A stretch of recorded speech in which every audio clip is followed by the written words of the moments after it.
human ear that not only assists in hearing but also helps the body maintain balance.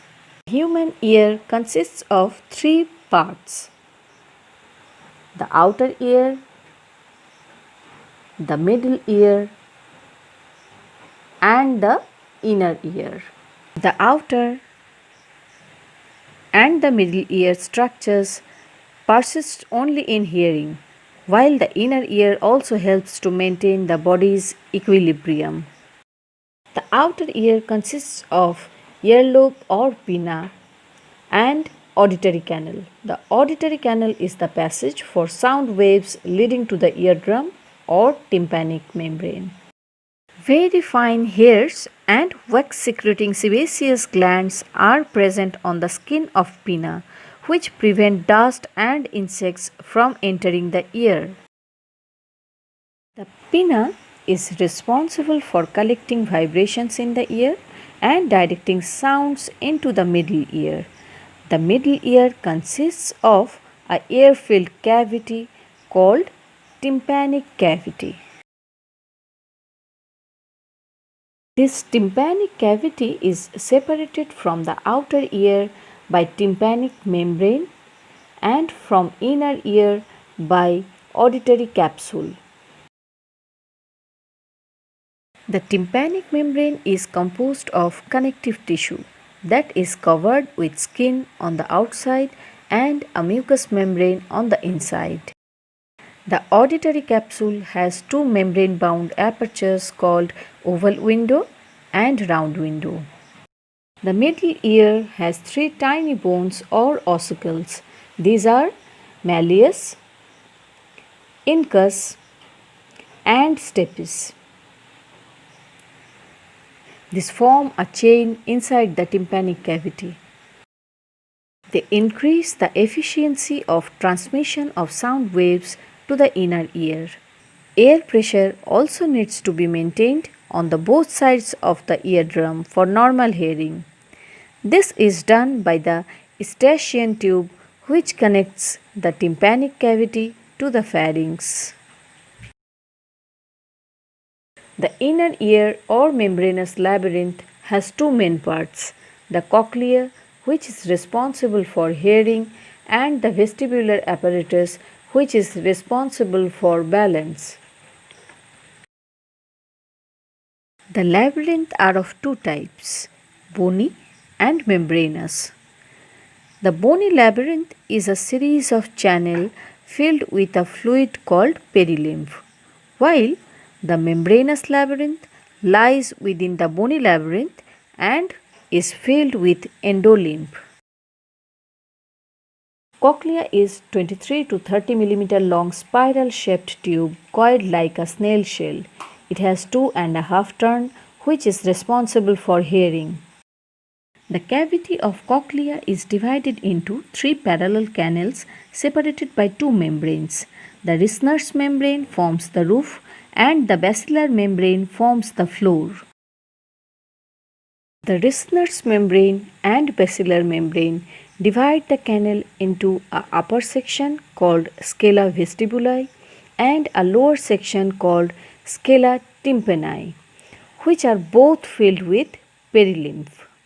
The space between the scala vestibuli and scala tympani is called scala media and is filled with endolymph.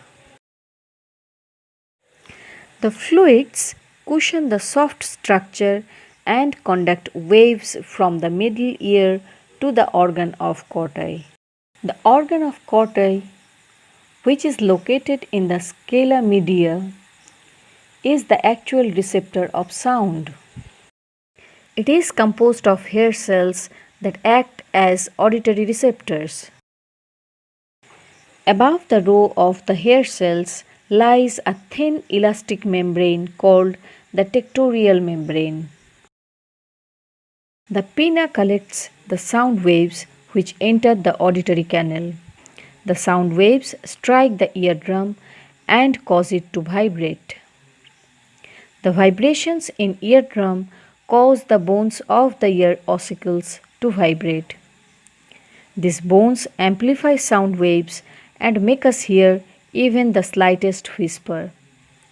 These vibrations are conveyed to the membrane of the oval window and cause vibrations in the perilymph present in the cochlea. This generates waves in the lymph that induces a ripple in the basilar membrane. The vibrations of the basilar membrane then bends the hair cells, pressing them against the tectorial membrane.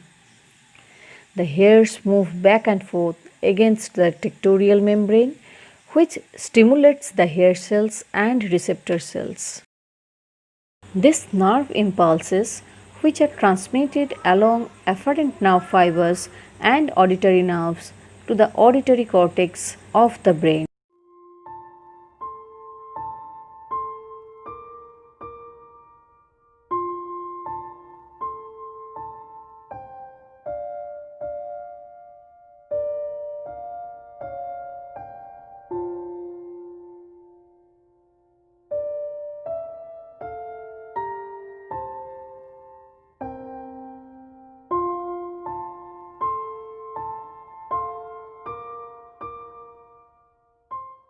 In cochlea, the mechanical energy of sound is converted into complex electrical signals which are then passed on to the brain. The sensory cells lies the entire length of the cochlea. These sensory cells have varying degrees of sensitivity for the detection of different tones or frequencies. Hair cells located at the base over lower region of the cochlea are responsible for high frequency, where hair cells at the apex are responsible for the low frequency. Semicircular canals are a set of three canals arranged at right angles to each other but in different planes, so that one is horizontal and two are vertical and is suspended in perilymph. One end of each canal is swollen to form an ampulla. The ampulla contains a bunch of sensory cells called cristae. The cristae in the semicircular canal, which contains a sensory spot called crista ampullaris. The saccule and utricle also contain a sensory spot called macula. Both crista and macula contain hair cells that act as receptors of vestibular apparatus and are responsible for maintaining body balance and posture. This was about the structure of ear and mechanism of hearing and balance. Thank you.